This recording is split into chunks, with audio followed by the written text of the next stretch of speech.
नमस्कार प्रेक्षक हो, मी शनाया. राज्याच्या आणि देशाच्या राजकारणात मोठी घडामोड सुरू झाली आहे. निवडणूक आयोगाने एक महत्वाची घोषणा करत बारामती आणि राहुरी येथील पोटनिवडणुका जाहीर केल्यात. त्याचबरोबर देशातील 5 राज्यांच्या विधानसभा निवडणुकांच्या देखील तारखा घोषित करण्यात आल्यात. आसाम, केरळ, पॉंडिचेरी, तामिळनाडू आणि पश्चिम बंगाल या 5 राज्यांमध्ये विधानसभा निवडणुकीचं बिगुल वाजलंय. या निवडणुकीचं मतदान वेगवेगळ्या राज्यात वेगवेगळ्या वेळी होणार असून त्याचा निकाल हा 4 मे रोजी लागणार आहे. मुख्य निवडणूक आयुक्त ज्ञानेश कुमार यांनी या निवडणुकांची घोषणा केलेली आहे. या संदर्भातील रीतसर त्यांनी पत्रकार परिषद घेतलेली आहे. तसेच विधानसभा निवडणुकीचं वेळापत्रक देखील आज निवडणूक आयोगाकडून जाहीर करण्यात आलेलं आहे. महाराष्ट्रात 2 मतदारसंघात पोटनिवडणूक होणार आहे. राहुरी मतदारसंघात शिवाजीराव कर्डिले यांच्या मृत्यूनंतर आणि तत्कालीन उपमुख्यमंत्री अजित पवार यांच्या मृत्यूनंतर बारामती या ठिकाणच्या जागांवर पोटनिवडणुकांचा कार्यक्रम जाहीर करण्यात आलाय. राज्याच्या सध्याच्या उपमुख्यमंत्री आणि अजित पवार यांच्या पत्नी सुनेत्रा अजित पवार या बारामती मतदारसंघातनं पोटनिवडणुकीला राष्ट्रवादी काँग्रेस पक्षाकडनं उभ्या राहणार आहेत. त्यामुळे आता येणारे काही महिने पूर्णपणे राजकीय रणधुमाळीचे असणार आहेत. महाराष्ट्रात देखील या घोषणेमुळे राजकीय हालचालींना वेग आला आहे. सर्वात आधी बारामती बद्दल आपण बोलूयात. बारामती हा केवळ एक मतदारसंघ नाही, तर महाराष्ट्राच्या राजकारणाचा केंद्रबिंदू मानला जातो. अनेक वर्षापासून या मतदारसंघावर पवार कुटुंबांचा प्रभाव राहिलेला आहे. त्यामुळे इथे होणारी पोटनिवडणूक ही साधी निवडणूक नसून प्रतिष्ठेची लढत मानली जाते. या जागेवर कोण उमेदवार देणार, कोण कोणाविरुद्ध उभं राहणार आणि मतदार काय निर्णय घेणार याकडे संपूर्ण राज्याचं लक्ष लागलेलं आहे. विशेष म्हणजे सध्याच्या बदललेल्या राजकीय समीकरणांमुळे या निवडणुकीत अनपेक्षित घडामोडी होण्याची शक्यता देखील व्यक्त केली जाते. बारामती आणि राहुरीतील पोटनिवडणुकांच्या तारखा देखील निवडणूक आयोगाने जाहीर केलेल्या आहेत. अजित पवार यांचं 28 जानेवारी रोजी विमान अपघातात निधन झाल्यामुळे बारामती विधानसभेची जागा रिक्त झाली होती. तर अहिल्यानगर जिल्ह्यातील राहुरी विधानसभा मतदारसंघाचे आमदार शिवाजीराव कर्डिले यांचं देखील काही दिवसांपूर्वी निधन झालं होतं. त्यामुळे राहुरी विधानसभा मतदारसंघाची जागा रिक्त झाली होती. त्यामुळे निवडणूक आयोगाने या दोन्ही विधानसभा मतदारसंघाच्या पोटनिवडणुकीची घोषणा जाहीर केली आहे. त्यानुसार 23 एप्रिल रोजी या 2 मतदारसंघात निवडणूक होणार असून 4 मे रोजी निकाल लागणार आहे. अजित पवार यांच्या निधनानंतर बारामती विधानसभा मतदारसंघात पोटनिवडणूक घेतली जाते. त्यासाठी जिल्हा निवडणूक शाखेकडून निवडणुकीची तयारी सुद्धा करण्यात आली आहे. मतदार यादीचं पुनर्निरीक्षण करण्याचं काम पूर्ण झालंय. प्रारूप मतदार याद्या 3 फेब्रुवारी रोजी जाहीर करण्यात आल्यात. त्यावर हरकती आणि सूचना घेऊन अंतिम मतदार यादी जाहीर करण्यात आली आहे. त्यानुसार 3,42,767 मतदार झाले आहेत.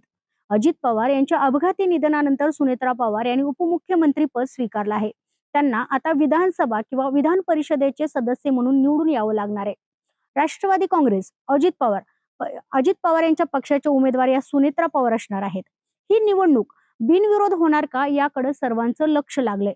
दरम्यान शरद पवार यांच्या गटाने बारामती विधानसभा पोटनिवडणूक न लढवण्याची अत्यंत महत्वाची भूमिका घेतली आहे.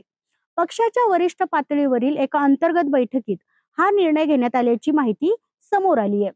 मागच्या विधानसभा निवडणुकीत दिवंगत अजित पवार यांच्या विरोधात याच गटाकडून योगेंद्र पवार यांनी निवडणूक लढवली होती.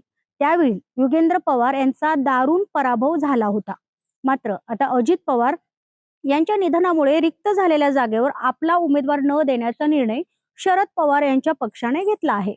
विरोधी पक्षाने माघार घेतली असली तरी देखील बारामतीची पोटनिवडणूक बिनविरोध होण्याची शक्यता फार धुसूर आहे. यामागे एक कारण आहे, ते म्हणजे बारामती शहरातील पुण्यश्लोक अहिल्यादेवी होळकर मेडिकल कॉलेजच्या संलग्न रुग्णालयाला नुकतेच दिवंगत अजित पवार यांचं नाव देण्यात आलं आहे. या निर्णयामुळे धनगर समाजामध्ये काही प्रमाणात नाराजी असल्याचं बोललं जातंय. याच नाराजीतून संबंधित गटातील एखादा प्रतिनिधी आपला उमेदवारी अर्ज दाखल करू शकतो अशी शक्यता वर्तवण्यात येते किंवा व्यक्त केली जाते. त्याचबरोबर राहुरी विधानसभा मतदारसंघाच्या पोटनिवडणुकीत देखील चुरस पाहायला मिळणार आहे. या जागेसाठी राष्ट्रवादी काँग्रेस पक्षाच्या शरद पवार गटाकडून प्राजक्त तनपुरे हे उमेदवारी मिळवण्यासाठी इच्छुक असल्याची माहिती मिळते. त्यामुळे त्या ठिकाणी निवडणूक होण्याची दाट शक्यता देखील व्यक्त केली जाते. किंबहुना निवडणूक होणारच आहे. भाजपचे आमदार शिवाजीराव कर्डिले यांचं 5 महिन्यांपूर्वी निधन झालं.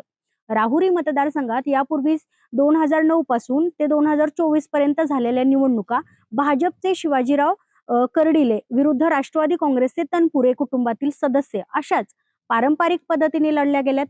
सन 2009 मध्ये माजी खासदार प्रसाद तनपुरे आणि 2014 मध्ये त्यांच्या पत्नी डॉक्टर उषा तनपुरे या शिवसेनेकडनं, तर 2019 ते 2024 मध्ये चिरंजीव हे शरद पवार गट प्राजक्त तनपुरे हे उमेदवार होते.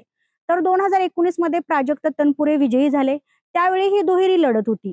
इतर वेळी तिहेरी लढतीचा फायदा कर्डिले यांना मिळाला. दरम्यान भाजपचे आमदार शिवाजीराव कर्डिले यांचे पुत्र अक्षय कर्डिले यांना उमेदवारी मिळावी यासाठी कार्यकर्ते आग्रही आहेत. इतकंच नाही तर अक्षय कर्डिले यांनी मुंबई जाऊन वरिष्ठांच्या गाठीभेटी देखील घेतल्या आहेत.